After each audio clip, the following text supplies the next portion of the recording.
the demo is not the start. The demo is the midway point, and it's so common, and you've probably seen this in your career, like, okay, we want to get this software. Well, let's schedule some demos.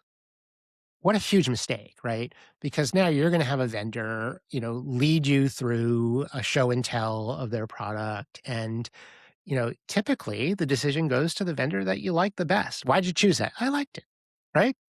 We liked it. The start of the process is your tech stack. It's, make a list of everything that you currently are using software-wise, right? Because that's your base point if there's potential integrations or systems that need to work together. And that goes for labs and online pharmacy, all of those touch points, the systems that your team is in. And then, a clearly defined list of your must-haves. What must this product do?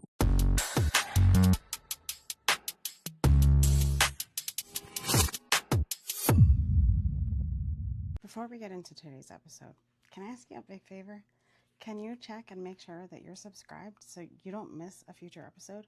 It really helps to let the algorithm know that you like this content, but even more important, so that you don't miss out on the content that's related to veterinary leadership, team dynamics, and building a more sustainable veterinary hospital for all of us.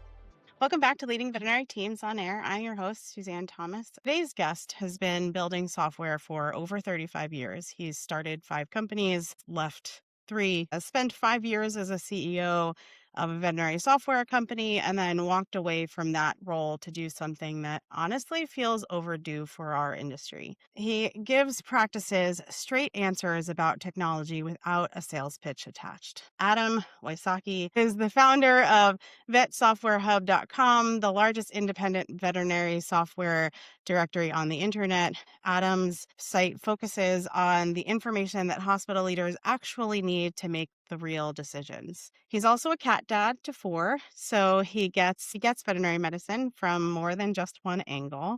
And honestly, I'm excited about this conversation because software decisions are some of the most expensive, most disruptive choices a hospital can make. And most leaders are navigating them without a real playbook. Adam has spent the last year building that playbook for this industry, and I think what he's doing matters. So, Adam, welcome to the show. Yeah. Who don't know who you are, which I don't know if you are on LinkedIn, how you could miss who Adam is. But for people who don't know who you are, can you tell us a little bit about you? Why VetMed and what made you decide software was your thing? Yeah. So I wrote my first software program in 1984. I was a kid. I'm old. In 1984, I went and saw the movie Gremlins, and I wanted to play a Gremlins video game, but I couldn't find one. So I wrote one, and then I started selling it to my friends in school, and I got caught and I got in trouble. So I've been an entrepreneur and a software developer for a long time. But out of high school, I joined the Marine Corps. I was fortunate enough to get into a software development job in the Marine Corps, a lot of schooling. And right as I was getting out is when the dot-com bubble started. And I was very fortunate to be early engineer at some companies that went public and were acquired, and just love the startups and software and building solutions that make life better for people. My whole life, I've been a animal lover. I wanted to be a marine biologist when I was a little kid. And I've always had pets and always had in my adult life good relationships with veterinarians. Many of them started out as my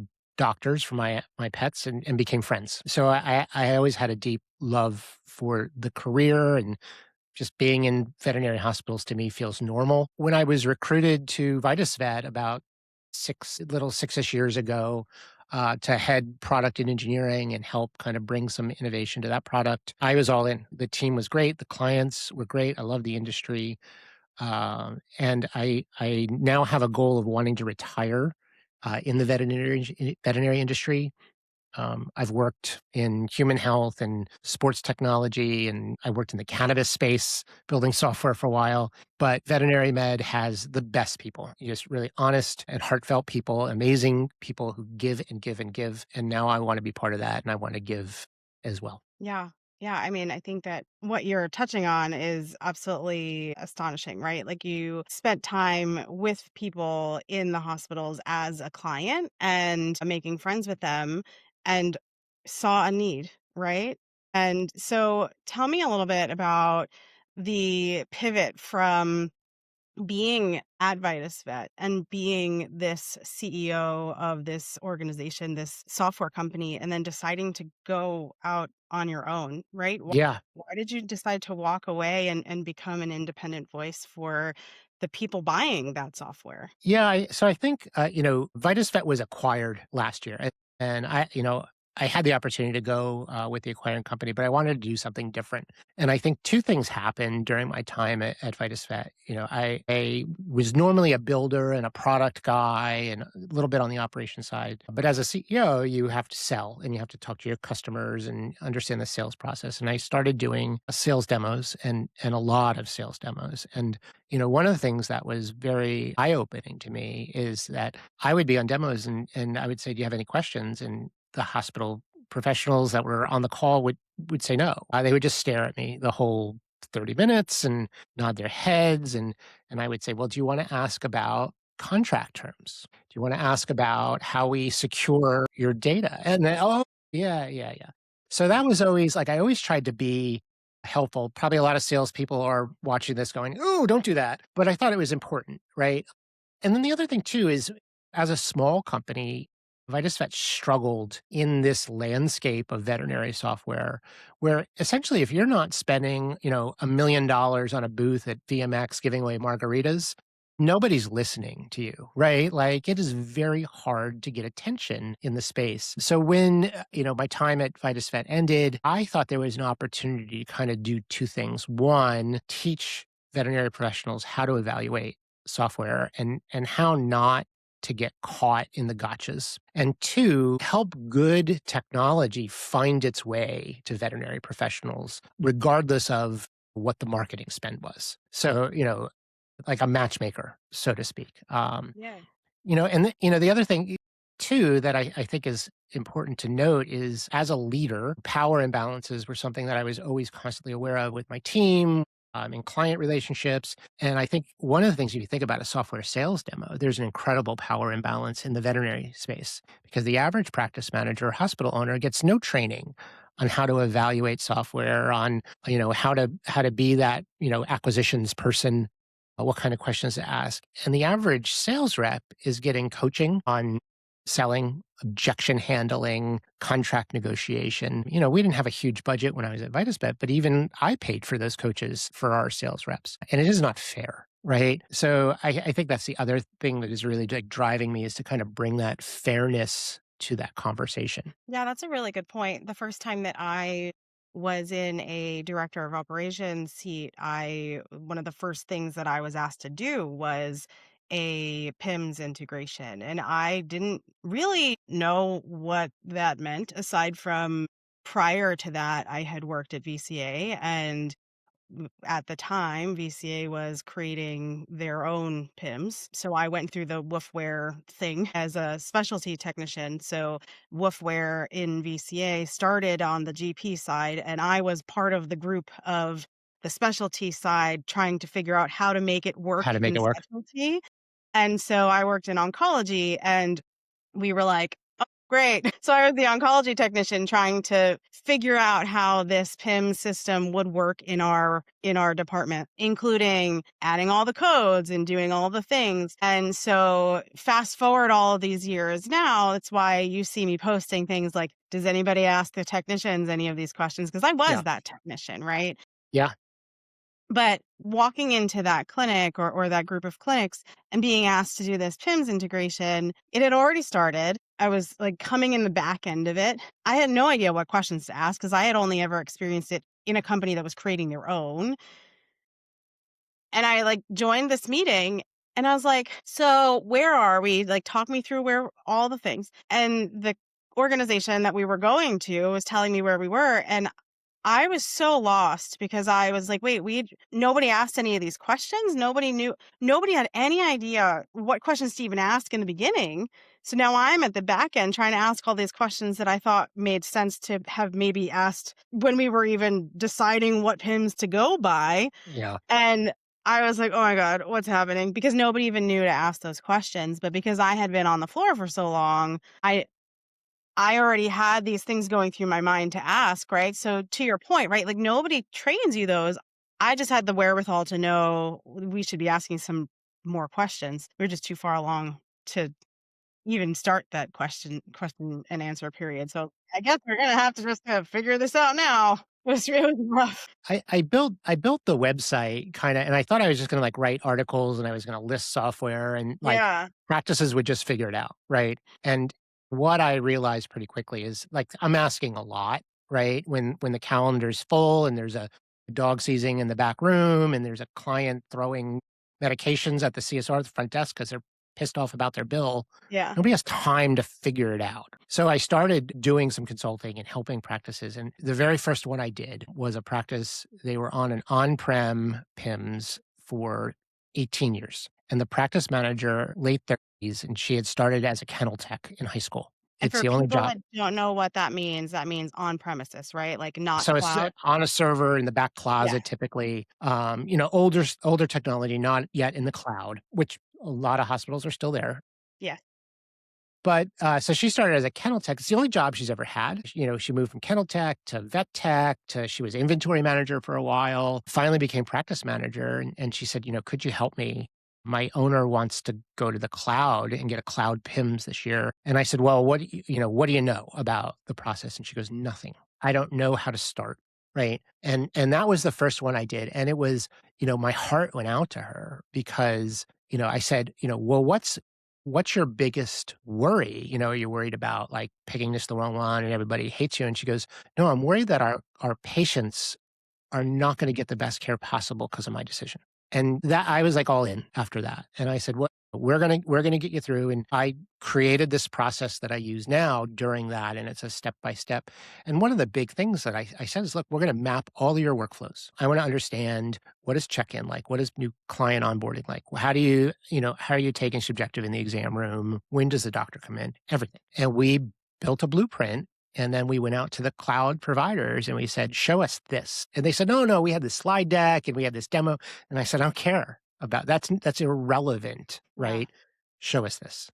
Yeah. And that's how it all started. And they've now been on the cloud PIMS that they chose for almost a year and they're tickle pink. And the transition process was painful, moving 18 years worth of data from one It system to is. another.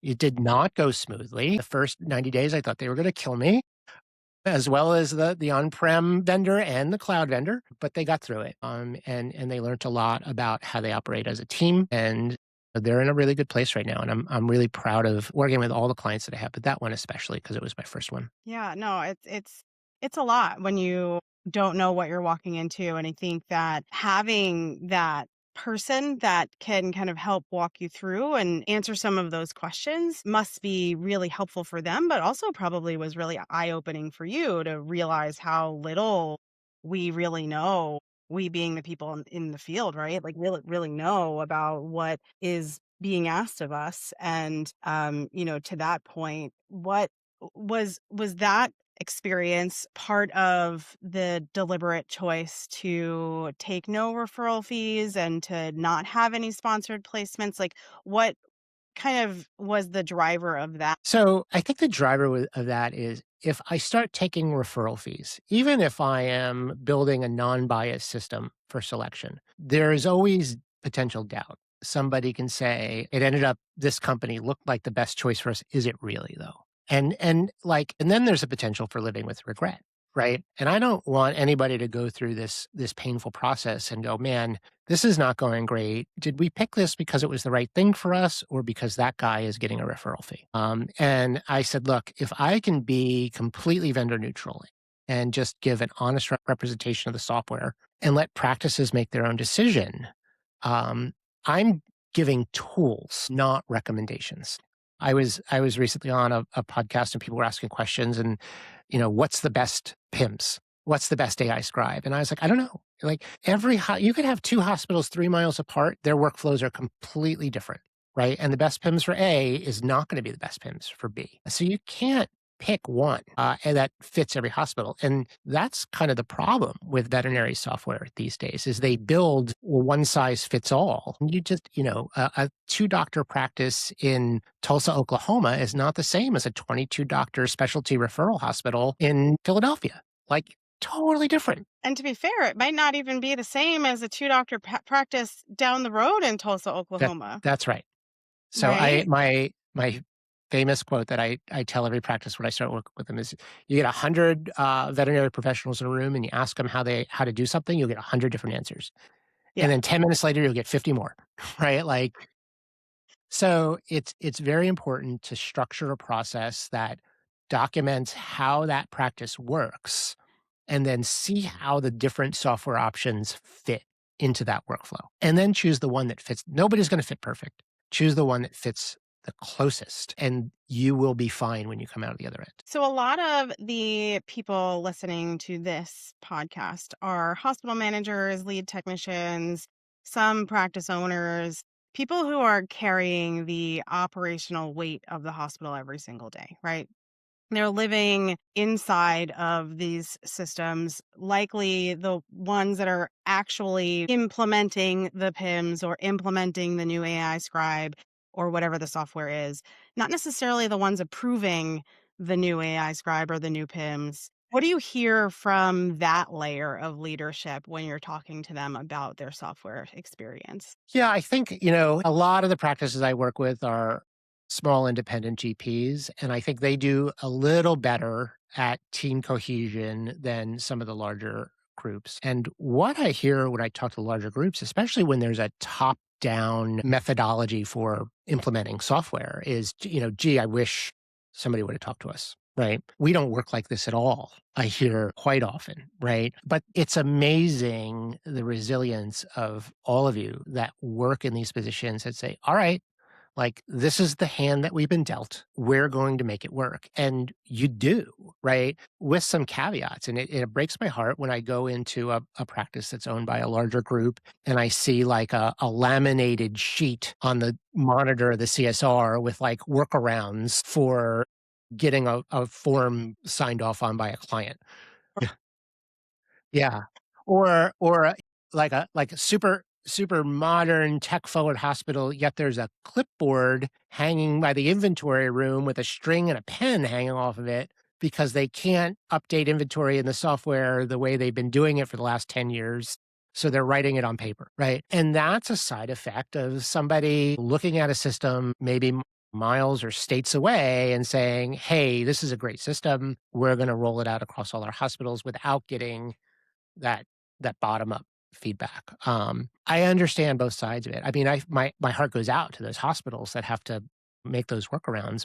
But when you're 50 locations, 100 locations, 400 locations, it's 400 different workflows, right? So whatever you pick is going to be wrong, right? And if you let them all run their own programs, then you're doing 400x the work at the corporate level to assimilate the data and build your reporting and understand the performance of your investment. So there's no winner, right? Everybody kind of loses in that game. I think software will get better. I think there's a lot of efforts now to address adaptable workflows and making sure that software can address different workflows, different ways of doing business under one brand, under one umbrella. But I think we're still a little while away from that. For the hospital leaders that are starting an evaluation of these different programs, what do you find are the most common mistakes right at the start of that evaluation? I know you mentioned right off the bat that, there's a lot of questions and a lot of things that you were finding that they weren't even asking. What are some of those things that, you identified really early on that they weren't asking? I mean, at Vitus Vet, you were asking for them, For but them, yeah. now even, what are you finding that are still some of the things that you're kind of helping them through Yeah. early on in the evaluation? So the number one message, if I could share one tip, is the demo is not the start. The demo is the midway point. And it's so common, and you've probably seen this in your career, like, okay, we want to get this software. Well, let's schedule some demos. What a huge mistake, right? Because now you're going to have a vendor lead you through a show and tell of their product. And typically the decision goes to the vendor that you like the best. Why'd you choose that? I liked it, right?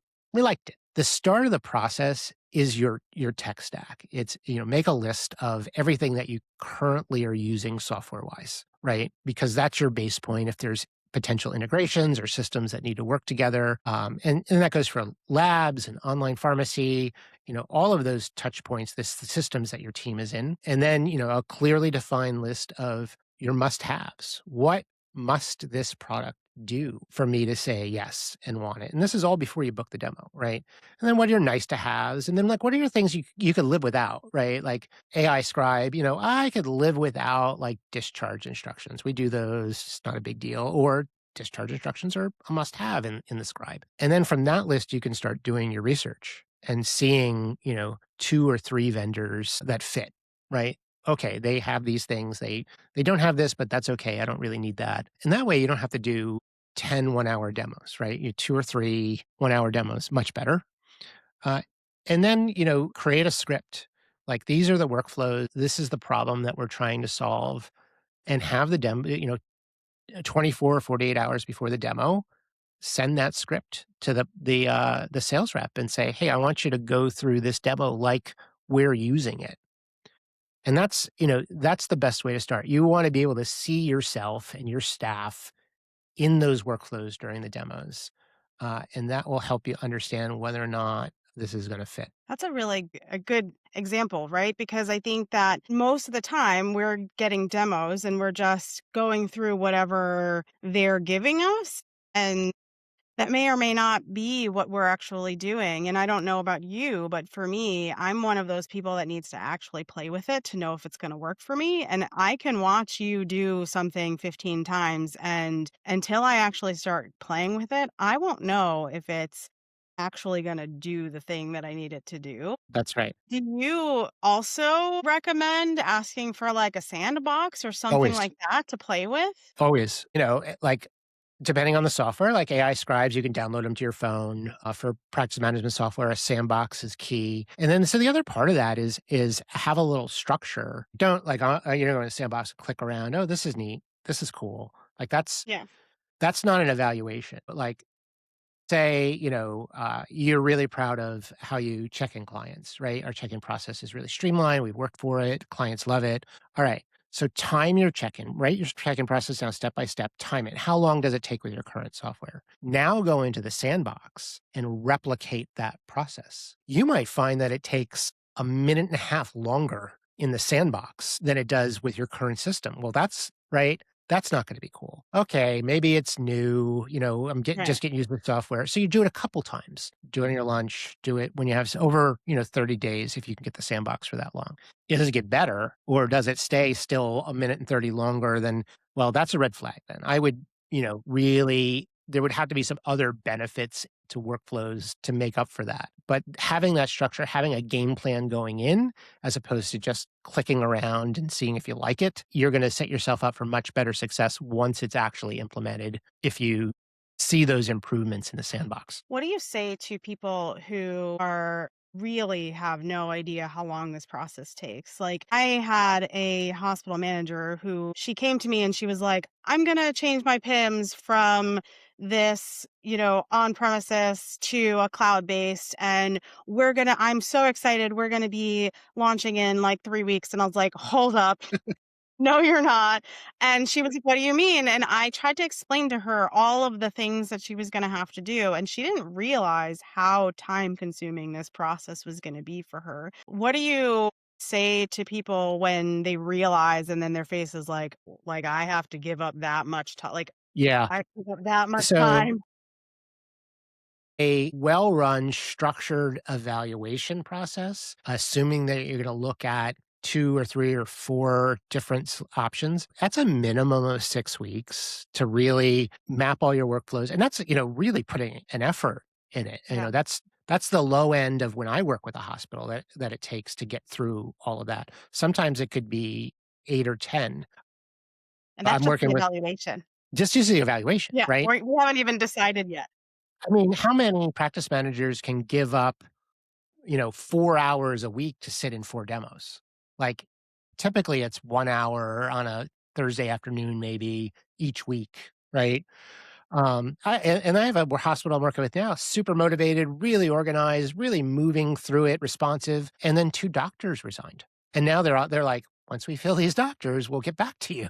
Yeah, Like, I get it, right? yeah, So there's curveballs that comes up, you're somebody on your team gets sick or in a car accident or whatever, right? right. So you gotta account for those things. And then once you make the decision, that migration process can be 4 weeks. It would be a miracle if it was done in 4 weeks.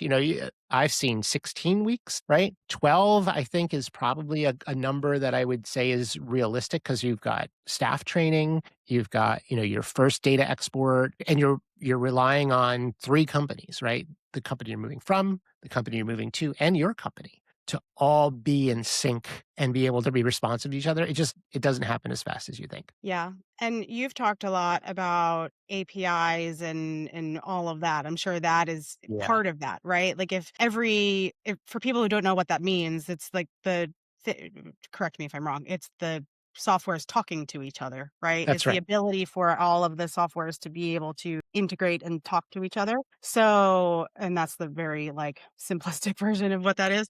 So if you don't have all of that integrated and talking to each other, that makes it take even longer, I assume. Yeah. Yeah. So typically, the reason I talk about APIs is just it's a way to use software to get data out of to get your data out, right? And, what a lot of practice management softwares do is that like they'll allow you to pull out user records and SOAP notes, but you can't pull out invoices, right? Or you Yeah. can't pull out client relationships, so spouses or, whatever, so that you lose those. So it's the what you can't pull out that makes these migrations very difficult, Yeah. right? There's one I know that if you put weights in a certain way, you can't get those back out, right?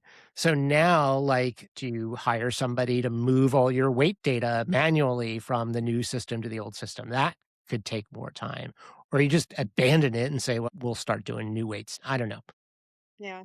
So yeah, the reason I'm such an advocate for open APIs is because I believe that a hospital's second biggest asset beyond the land and their facility, if they own it, is their data. Especially if you think about 15, 30 years of data, and to give it to somebody in the cloud and say, hey, I'm going to pay you every month to store this data and let me use your web interface to access it. And then to say, I need it back. And they go, well, we can only give you this much back. That's something that has to change in this industry, right? You should be able to get back everything that you put into it, text messages, invoices, AR notices, whatever.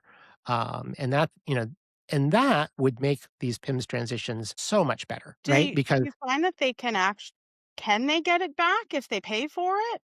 Like, or it's gone? sometimes it's gone. Sometimes some segment of the data is just gone, right? Mm. It's trapped in that system with no way for that company to give it back. So do you recommend from the get-go that those are some of the questions that they're asking? Yeah, one of the questions that I always have practices ask during demos or to the sales rep afterwards is, you know, can you provide me with a list of if we were to leave, what data comes out and what data I can't get back, Yeah. right? Yeah. I had a PIMS in it was I won't bore you with the details, but it was a very it was a strange enough situation that the company had never seen it. It was like a back and forth thing. I think I've actually told you about this one, but it was a weird back and forth thing. And ultimately wound up that the only fix that we had was that we had to manually input the invoice data. So we had to go into the old PIMS and manually in do all of the invoices so that we could get back the records of when these patients had their vaccines. And I was like, it was only 2 months of data, but it was still like, how many patients did you see in 2 months, right? It was Yeah, like yeah. 500 and something patients that we had to manually input. And I was like, I don't want to do this. So, again, it was because there was no way to pull that data, no way to, and I just was like, "What do you mean there's no way to pull that? Like, there's so much sophisticated things out there that we can't pull this data from the cloud, whatever cloud is out there. We can't give me my data." It's in a database somewhere, Right. right? I mean, gotta be somewhere. I mean, But, I have it, so I can pull it manually. I can see it. You can't pull that from this thing here yeah, to, and I have to physically do it. put it in a spreadsheet for me to use somewhere else, right? Yeah. Yeah, it's a good fight, and I'm fighting that battle every day. I think that, these companies are listening. I talk to a lot of them behind the scenes. They kind of grumble at me a little bit, and some of them are just downright nasty about it, but very few. So I think there's changes coming. I think what's really interesting now with AI, right, is what most people who aren't super tech nerds with the propeller beanies like me, what they don't know is that in the future, software is going to radically change because of AI. Like if you're a Gmail user today, you know what Gmail looks like.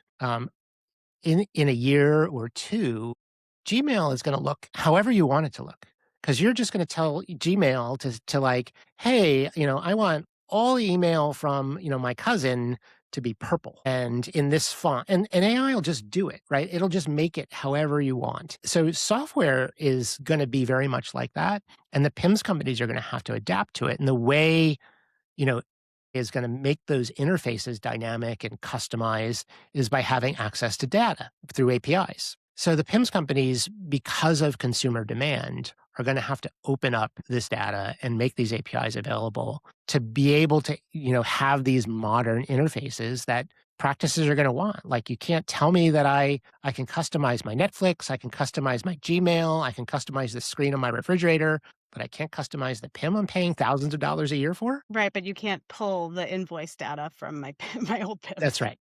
Right. Right, right. You were on a Vetfolio, you were talking about AI, so you were Yeah. on a Vetfolio AI panel recently, and you posted on LinkedIn about someone who asked a question about de-skilling, and you said that you haven't been able to stop thinking about it since. Can you talk a little bit about what that question was and where your thinking landed, Yeah. especially for the people that are running and training teams right now? Yeah, I think it was a series of questions that, very insightful person asked. And the gist of it is AI going to make me worthless? Right? Is it gonna take over and I'm gonna lose I'm not gonna be as sharp because I'm relying on AI. It's gonna be able to do the things that I'm counted on for. Like, I have these conversations all the time with people in practice, and I think this is really common when new technology comes, right? And it's scary, and we don't know what it's gonna look like, and we don't know, like, is it gonna be better than me? Well, I say, yeah, I hope so. Because if you've ever had to drive in a car with me to somewhere I didn't know where I was going and I didn't have Google Maps, you would be screaming at me. Like, Yeah. I'd be driving in circles. I use Google Maps or Waze to get places, but I don't use it to go to the grocery store, right? It hasn't taken away, the knowledge I have to get to my doctor's office or the grocery store, right? Like, that's just me. Those are things I know. But, if you were gonna ask me to drive into Manhattan, yeah, I'm using Waze. I'm not winging that one. Use GPS for, not because I don't know, like, okay, so I will use my GPS to places that I know how to get to, not because I don't know how to get there. I use it because I want to know how long it's going to take and like traffic and stuff. Right. So you're using it as a tool Right. to augment something that you already know, right? GPS is such a great example, right? Because to me, it's a decision support tool. Some GPS systems, I know, like Waze, and even Google Maps to some degree, will alert you to traffic and find you a way around that traffic Right. before you even see that traffic, right? It doesn't mean you don't know how to get to that place or you couldn't run into that traffic and then figure out a back road around it. You're a smart person, right? It's just a tool to help you augment. But like, if the GPS system ever said, "Hey, go down this one-way street the wrong way," you probably wouldn't do that, Right. right? Right. I'd be like, And that's, I think, how absolutely not.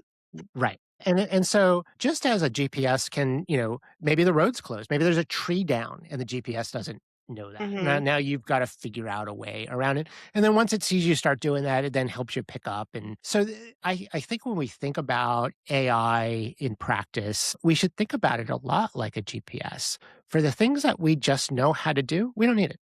Right? Or maybe we do like, I don't wanna open my calculator, I can just ask AI and it'll give me a dosage or something like that. But it's a great tool, and I think for me, this resonates when I talk to a lot of, professionals, I'm not a creative person, so when I have to write something like an email, so I in my head, like, wrestle with what I'm gonna say before I even start typing, and then I delay it and it doesn't happen. AI is such a great tool for like framing a conversation. And then like once I see it, I go, oh yeah, but I don't want to say it like that. I want to say it like this.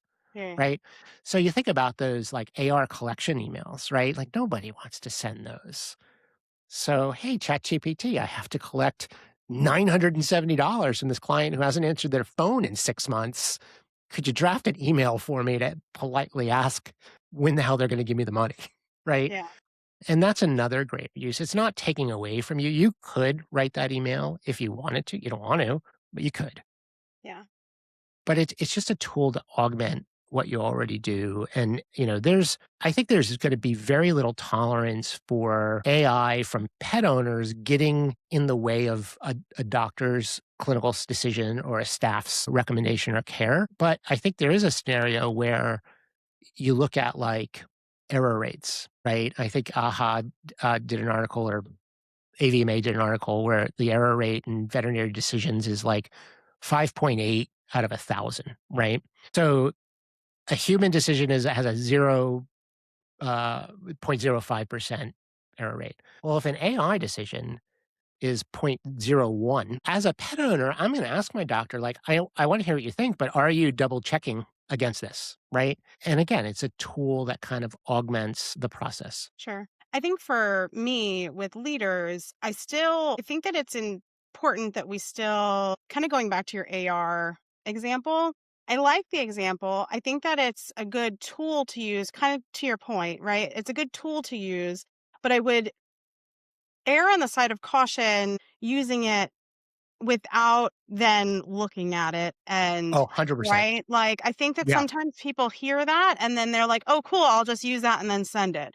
I think that we have to just be careful to not forget that we have to use it and then put it in our own voice also. Like you had said that before, I Yeah. just wanna, like, reiterate that. Yeah, If you're and gonna I'd go use it for a client communication, for AR, or to fire a client, or even to, like, give yourself the words because for a leader, maybe you don't yet have the words to have that uncomfortable conversation, whether it be for a client or for a staff member or for a doctor or whatever it is, right? Maybe you don't yet have those words, so you go to AI and you say ChatGPT or Claude or whoever, "Hey, help me with these words." You get the words, but you still need to have the conversation and you still need to put them in your words because otherwise it's disingenuous and it's performative and it's not you. And I think that the more you practice it, you saying it, the less you then have to go to AI to do it for you. And then it becomes more natural for you to do it. And then it do you see where I'm going there? yeah, I do, and Okay. I think it goes back to, like I was talking about with the GPS, like, you're not gonna let Waze take you down a one-way road the wrong Yeah. way, right? You're not gonna let Waze drive you're not gonna drive into a tree that's Uh, across the road because Waze says go that way, right? yeah. I never when I use AI, when I have writer's block and can't come up with ideas, I never say like, "Write this for me." I always say, "Give me 3 ideas that I can develop based on I need to do this." And then, like, I look at the ideas and then I write in my voice. But sometimes just getting over that anxiety of, I've gotta create this thing, I don't know what to say, I think is a very powerful tool to seed those thoughts for your words. But I agree, nobody wants to talk to a robot or a machine. They want to connect with you as a person. But as a person with anxiety over how do I have this conversation, It's a very powerful tool to help me have more certainty in, what I'm gonna say. 100%. And I completely agree. I do it. And I think that it's a really powerful training tool to train yourself how to have those conversations. I felt like it was necessary to just reiterate because you said it. I just wanted to make sure that I like agree. we don't miss that point of like, don't just ask it to write the email and then hit send. Like, I will know 100% as the client that you used AI to write that email. You don't want to do that. Yeah. Those Yeah, those no, I as like, as simplistic as they might seem, there's a reason why you don't wanna write it, right? Because it's uncomfortable. Well, guess what? It's just as uncomfortable to receive it. So, if you can keep the humanity in it slightly, it lands a little bit softer, and AI doesn't have humanity, so we need to, like, keep that in there a little bit. So, just yeah, 100%. And, I was talking to a practice manager a couple weeks ago, and I said, "You wouldn't use AI, if you had to call a client with bad news, right? You would wanna have that conversation directly. You would want that to be your words, right? yeah, And I think that's how you have to think about these conversations. But it certainly is a tool like a GPS to help you navigate to where yeah, you wanna be. yeah, And then I think that, and I think you said this, you pointed out, over time, you need it less and less, right? It helps you get into a flow state where like, "Oh, this is my 27th AR email. I know what to say. yeah, I don't have to ask ChatGPT for some ideas on how to land this thing." yeah. Sure. You're presenting at Cornell's Savvy conference, right? Yeah. Yeah, symposium on artificial intelligence in veterinary. I don't know what the Y is. It's, and you're talking about what PIMS look like in this AI world, right? Yeah. Can you talk Yeah, a no, little this bit is about yeah, so that? the idea is, and I think what's gonna happen with AI and computer interfaces, over, the next several years is the interface is gonna be less important, right? We're already seeing, a lot of speech. Like, my wife bangs out 30 text messages at a shot coming home from work, talking to the car, right? Yeah. Like, I used to be the guy, like, and I'm embarrassed to admit this, like, driving and texting, and my wife's smacking me in the head, right? She is she's so good at voice interface while she's driving and getting messages and telling me to thaw out ground beef or whatever. So, there's gonna be so much voice interaction with computers in the future, and not just computers, like your refrigerator, your washer and dryer, like, "Hey, set delicate cycle, go," right? So, the UI is not gonna matter much. I think you'll be able to use AI and AI tools to create custom interfaces, and imagine being able to spin up a dynamic interface that shows a patient's weight history and, you know, blood levels historically against current lab results. So you have your labs interface and your patient record history all in the same graph instantaneously, right? Design that for me and done. In order to do that, we're going to have more access to data in the PIMS, and the PIMS web interface is not going to be as important as it is today because everything will be an interface with the PIMS. So what do the PIMS become? It becomes a very, very secure data store that's highly governed. So with audit trails, you could see every single thing that's happening in it. You can get data in, you can get data out. Permissions, there's rate limiting, so you can't have an AI that's like trying to hammer your database and take up all the resources. It'll be able to tell AI to back off a little bit or slow down. And I think one of the most exciting things is access control by key people in the hospital. So what a lot of people don't realize now is those databases in cloud PIMS, the engineers at those software companies can see your data. They can log into the database environment and do queries and see your raw data. I think the PIMS of the future, if an engineer at your software company wants to look at data to fix a bug or understand an issue that you're having, you'll get a pop-up on your phone or computer that says, Steve Smith is requesting access to your data for this bug, and you say yes or no, Mhm. right? And then you can selectively give lab companies access to data if you need to, or if you wanted to participate in a pharmaceutical study, you can give them limited access to a subset of the data, down to, where it would mask client and patient detail information, but just give maybe historical blood work for this one species. So I think there's a lot of really cool innovations that can come from us thinking about the PIMS as a very secure, governed, yet accessible data store for AI, but with full control in the hands of the people that own the data instead of the software companies taking your money to host the data. For me, I wonder what that means for the hospital manager who doesn't speak any of the words that you just said. Yeah. Like, what does that actually mean for her and how her team works day to day? Yeah.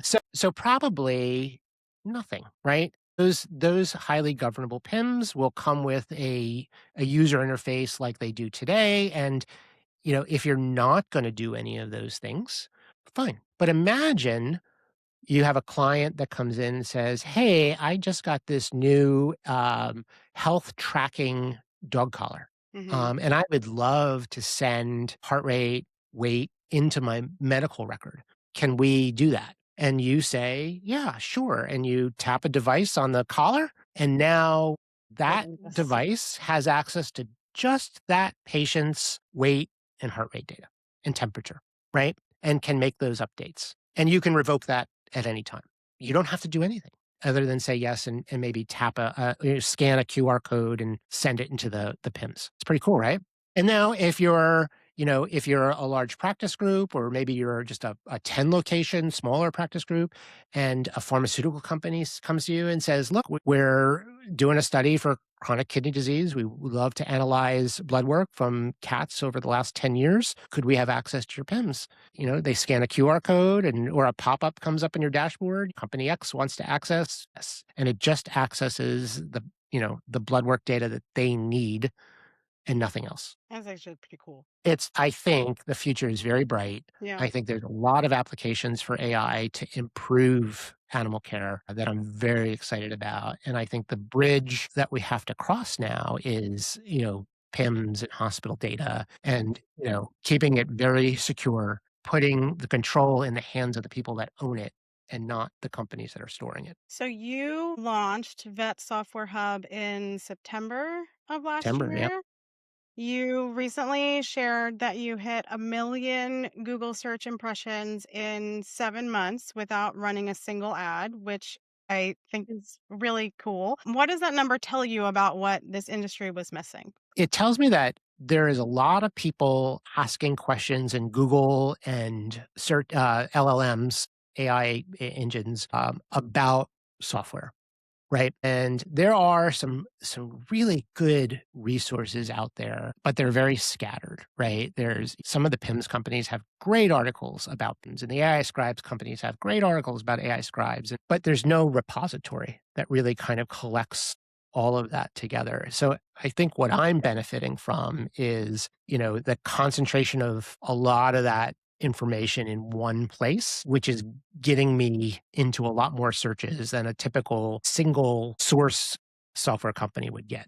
There's just a lot of natural curiosity about, PIMS and AI scribes. AI reception is a term that is getting searched more and more lately. Yeah.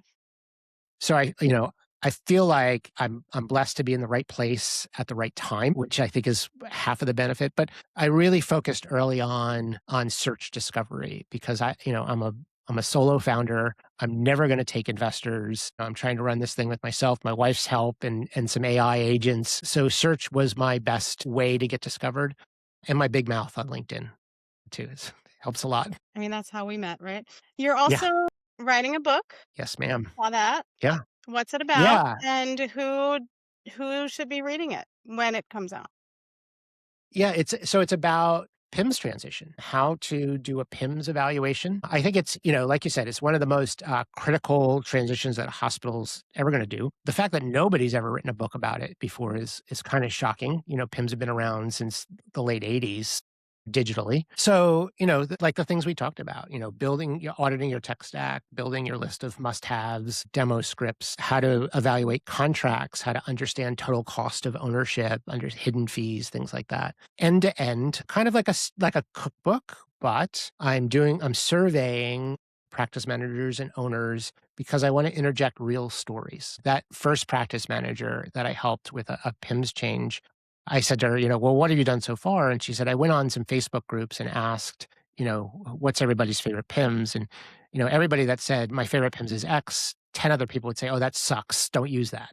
And she said, I feel so alone, right?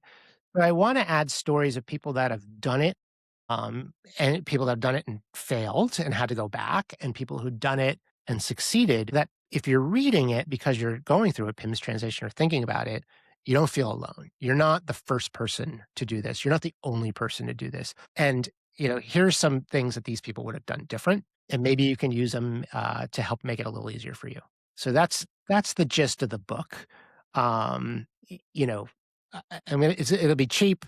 I don't wanna I'm not doing it to make money. I'm doing it because the information needs to be out there. And over the next probably 5 to 7 years, 16,000 hospitals will end up likely moving from a server in their office to a cloud PIMS. And that is a lot of angst and anxiety and stress and panic. And if I can help just a smidge of that, I will feel pretty good. Well, I think what you're doing right now, even pre-book, is helping people more than a smidge. So Yeah, keep doing what you're I hope doing, so.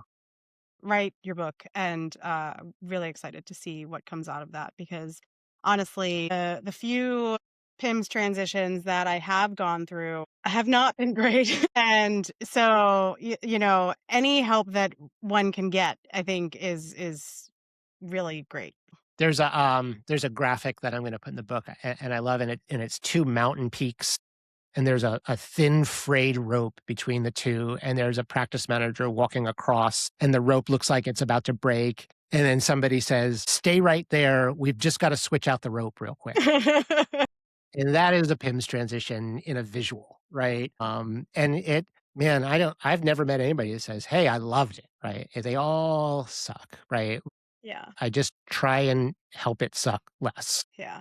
I think for me, and I don't know what your thoughts are on this, but for me, the biggest or the thing that I wasn't anticipating with the PIMS transition was what happens after go live. And I've now learned to ask those questions. But the first one I didn't know to ask those questions. I just assumed that like you were handheld afterwards. And that is not the case in all of them. And I've transitioned now to a handful of different PIMs. And so now I do know a couple of different companies and what that looks like, so I know what to ask. But I'm not asking you this question. I'm just giving this information freely as advice to anyone listening. Ask that question of what that looks like afterwards, because sometimes once you go live, it's like out.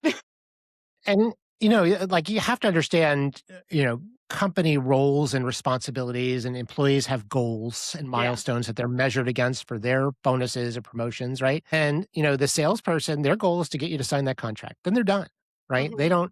They get nothing more from You helping can you pay for after that that. though. Like you can pay for more. But you You don't can know pay if for you're more. not the person who has pay if you are just the person who is like if you're the hospital manager and you are the one who is being asked to implement the thing and you aren't the one who has actually paid for all of this stuff and signed the contract, you might not have the visibility, which was my case in a couple of these until later on when I did have the visibility. But in a couple of these situations, I didn't have the visibility to even know that what I had available to me. That's a good point. So there is usually the opportunity to have more afterwards, but if the person who is signing the contract doesn't necessarily pay for that afterwards, you might be shit out of luck. So you should ask what you have available afterwards so that you can better prepare yourself and better prepare your team for what happens afterwards. Because if you are thinking, oh, okay, we're going to go live and then I'm going to have all of these things and then you don't, you're going to be pissed off. But if you already know that you don't, then you're not going to be upset, right? Like if I ask the question and I know what I have or what I don't have, then I won't be upset. I was upset with a company that what I found out that I actually didn't have available to me, I shouldn't have been upset with them because that wasn't their fault, right? Yeah. Anyway, I digress. Yeah, I when I do engagements and it's a hospital owner that reaches out to me, I always say, like, "Let's get your practice manager on the meeting," Yeah, right? That's the first step. And then during the engagement, we structure ways to keep the entire team involved, yeah, right? In the must-haves and nice-to-haves conversation, in mapping the workflows, and then in onboarding and implementation, right? I love, like, gamifying, "Hey, first person to get a consent signature gets a $5 gift card. First person to, print a report, gets a $5."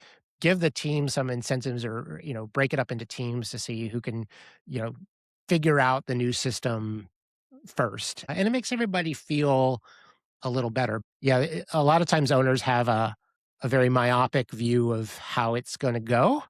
And then especially if they're also practicing, DVMs and they just go back to work and they're like, yeah. Well, because change is hard, right? And like changing a whole system is a lot for everyone. There's a lot of different pieces. And so I love that gamifying and getting everybody involved is super important. Before we wrap this up, is there anything that we haven't talked about that is on your heart that you would want people to know either about AI or PIMS or what you're doing? Anything that we haven't talked about? yeah, just like a couple to reiterate a couple points. If you're a practice manager that has to go through a PIMS transition in the future, or you're going through it now, like, definitely not alone. Lots of people do it. Some parts of it are going to be miserable. You will survive. There are resources available. Not, I do paid consulting, but everything that I consult is on my site in articles. So, like, if you didn't want to do an engagement, you can still do everything that I do. And then on the AI front, everybody should be playing with AI, even if it's like 5 minutes at night while you're, having a snack before bed, because it's coming. I've been doing this for, over 36 years. I've seen all kinds of technology fads come and go. And, the closest I can equate to what's happening with AI is in 1850, it took 45 days to plant, for a farmer to plant an acre of crops. When the tractor came out, they shortened that to 4 hours. That is the significance of AI in the future in everybody's world. So if you're afraid of it, fair, but you can take little steps, get in a chat GPT, ask it, just ask it what, this is my favorite movie. What did you think? And it's just fun to see the answer, right? And the more comfortable you are today playing around with it, the more you're setting yourself and your team up for success in the future. Adam, are you a reader? Yes, when I have time, Okay. yeah, a little bit. All right. All right. I get behind though. I have like 5 books going right now all at the same time. Rapid fire. I always ask everyone, what is one book? It doesn't have to be leadership or AI or software related. It can be anything. Rapid fire. What is one book you would recommend everyone on this planet read? Go. Everyone It could also on be one this of the ones you're reading right now. It doesn't really matter. Grit by Duckworth. Oh, it's not up there. I have it, but It it's it it not. is one of my favorites. If you wanna get a little more broy, David Goggins, the idea that when you think that you've got nothing left, you're only at about 14% of what you're capable of. I'm looking Uh, around because I have books everywhere, and I have both. yeah, I have both David Goggins' book. I have his book, and I also have Grit, but I don't yeah. have either of them near me. They're in the other room. Yeah, I was gonna I show am them and be like, "Look, these." I am not an athletic, person in general, but I challenge myself to do big athletic things for the grit aspect. So, I've run marathons and I've done a 50-mile ultra marathon. I did an Ironman, a little over a year ago. Yeah, So, like, I really believe, that you have so much more in you, and if you can find that place, you can do anything. yeah, yeah. Goggins is wild, but yeah, for lots of reasons. But I When agree. my wife and I walk at night, we always, like, randomly, one of us will say, "Who's gonna carry the logs?" If you as a listener or watching have never heard of David Goggins, just do a quick YouTube search and you will understand that man is something else. So, yeah, you want some, motivation to like get up off the couch, just listen to him for 2 seconds and you'll be like, "Okay, I'm I mean, I'm going." the hyper masculinity machoism gets a little much after a Yes. while, but So you just have to, like, his get past that just spirit, a little bit, but, like, yeah, also his spirit is incredible, right? yeah, yeah, for sure. Well, listen, Adam, it has been absolutely incredible chatting with you today. For anyone who wants to connect with you, where can they find you? VetSoftwareHub.com is the website. I am a shameless LinkedIn poster. So if you could find me on LinkedIn, you search Adam Wysocki, connect with me there, or you can email me. It's adam@vetsoftwarehub.com. I would love to chat and hear your thoughts on software. When I started this thing, I said, I'm going to take every meeting. That is still going. So I'll meet with anybody who wants to talk about software. I stay in my lane though, so I can't help with anything outside of software. Awesome. Well, thank you so much for being here, Adam. Thank you, everyone, for listening. If this episode hit home, share it with a colleague who's got a software decision coming up. Leave a review if you haven't yet. If it genuinely helps more leaders to find this show, and I'll see you guys next time on Leading Veterinary Teams on Air. Keep leading. If this episode hit home, but you're still wondering where to go from here, start with the clarity assessment. It'll help you identify where your leadership is breaking down in your hospital and what kind of support you and your team actually need. The link's in the description below.